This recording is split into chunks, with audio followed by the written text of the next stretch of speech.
हमारे सामने एक मित्र रहते हैं और वो गाजीपुर के एक गैंगस्टर की तारीफ कर रहे थे। मैंने उनसे कहा कि गैंगस्टर फिर भी गैंगस्टर है, उसकी तारीफ क्यों करना। तो उन्होंने कहा कि आप जानते नहीं हो, हमारे गांव में हमारी समुदाय के लोग जब एक निकलते थे घर से बाहर, तो अगर हमने कंघी किया है या चप्पल पहन के जा रहे हैं तो वो अपने घर में 2-3 लठैतों को रखे थे, वो हमको बुला के मारते थे। इसलिए कि हम छोटी जाति के हैं, हम उनके सामने सिर उठा के नहीं चल सकते। हम अगर अपने घर में बरामदे में बैठे हैं चारपाई पर, तो भी वो लोग अगर गुजर रहे हैं तो हमें खड़े हो जाना है। अगर हम चारपाई पे बैठे रहे तो भी हमें वो मारते थे। और ये एक आदमी की घटना नहीं है, ऐसा मैंने गाजीपुर में आने के बाद लगभग 20-50 लोगों से सुना है।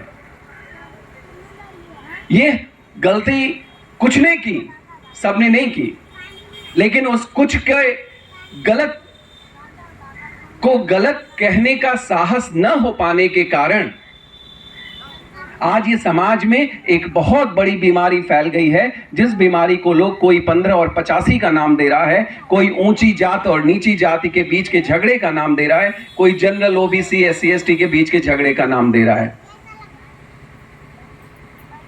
गलती कहां हो गई? हमारे पुरखों से गलती हो गई जब उन्होंने सही को सही और गलत को गलत कहना बंद कर दिया। सिर्फ इसलिए कोई चीज सही हो गई क्योंकि वो उनकी जाति के लोग कर रहे हैं, सिर्फ इसलिए कोई चीज गलत हो गई क्योंकि वो दूसरी जाति के लोग कर रहे हैं। ये जो चयन है, ये जो चुनाव है, सही का चुनाव होगा कैसे?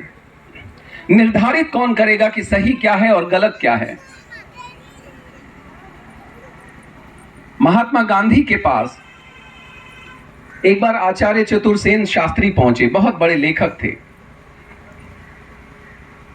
आचार्य चतुर्सेन शास्त्री बहुत बड़े विद्वान थे। महात्मा गांधी के एक पत्र का संपादन करना था, उस सिलसिले में उनकी बात हो रही थी महात्मा गांधी से। तो महात्मा गांधी ने कहा कि जब भी तुम मेरे नाम से कोई लेख लिखना तो उस लेख में तुम शुरुआत कैसे करोगे? तो वो कहते थे कि राम राम से। तो कहे नहीं, राम राम मत कहना, क्योंकि ये पत्र तो मेरा मुसलमानों के पास भी जाएगा।